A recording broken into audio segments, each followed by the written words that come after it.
தமிழ் கதை. செய்த தவறுக்கு மன்னிப்பு கேட்பது சிறந்தது. ஒரு ஊரில் மன்னர் ஒருவர் வாழ்ந்து வந்தார். அவருக்கு வேட்டையாடுவதில் அதிக இன்பம். அவர் தமது ஆயுதங்களுடன் காட்டில் கொடிய மிருகங்களை வேட்டையாடிவிட்டு நகருக்கு எல்லையில் உள்ள கோயில் மரத்தின் நிழலில் சிறிது நேரம் ஓய்வாக உறங்கிக் கொண்டிருந்தார்.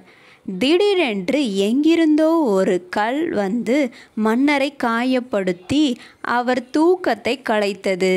சுற்றியிருந்த காவலர்கள் நாலா பக்கமும் சென்று ஒரு நடுத்தர வயது பெண்ணை பிடித்து அழைத்து வந்து மன்னர் முன் நிறுத்தினார்கள். மன்னர் அந்த பெண்ணை பார்த்து, "ஏன் அம்மா என் மீது கல்லை எறிந்தாய்? அது என் தூக்கத்தை கலைத்தவுடன் என்னையும் காயப்படுத்திவிட்டது" என்றார்.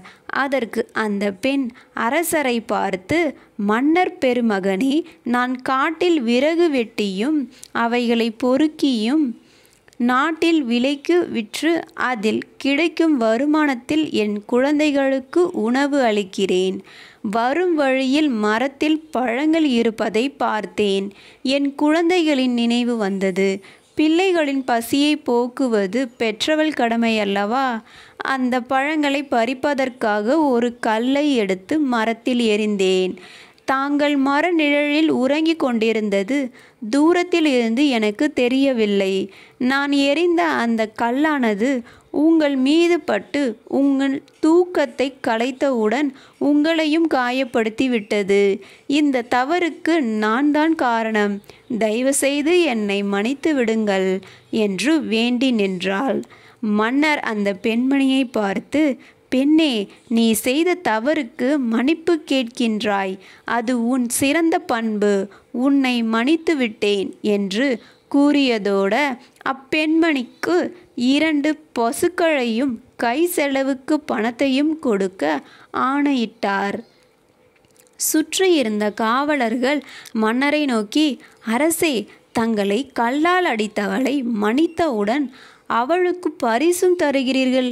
இச்செயல் எங்களுக்கு வியப்பு அளிக்கிறது" என்றார். காவலர்களை பார்த்து மன்னர், "காவலர்களே, அறிவற்ற மரம் கல்லால் அடித்தால் பழம் தருகிறது. அவ்வாறு இருக்க அறிவுள்ள நாம் எப்படி நடந்து கொள்ள வேண்டும்? மேலும் அவள் வேண்டுமென்றே என்னை கல்லால் அடிக்கவில்லை. பழங்களை உதிர்க்கவே கல்லால் அடித்தாள். அது தவறுதலாக என் மீது பட்டு என்னை காயப்படுத்தியது. அவள் தன் செய்த தவறுக்கு வருந்தி என்னிடம் மன்னிப்பு கேட்டாள். அது மட்டுமல்ல, அவள் தன் பிள்ளைகளின் பசியை போக்கவே மரத்தின் மீது கல் எறிந்தாள். அது தாயாகிய அவள் கடமையல்லவா? அவள் அவளுடைய பிள்ளைகளுக்காக அவ்வாறு செய்தாள். நான் என் குடிமக்களுக்காக அவளுக்கு பரிசு வழங்கினேன்" என்றார். காவலர்கள் மன்னரின் விளக்கம் கேட்டு பெருமகிழ்ச்சி அடைந்தனர். கதையின் நீதி: செய்த தவறுக்கு வருந்தி மன்னிப்பு கேட்பது சிறந்த குணமாகும்.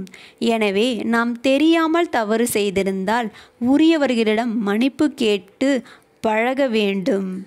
நன்றி. மீண்டும் நாளை சந்திக்கலாம்.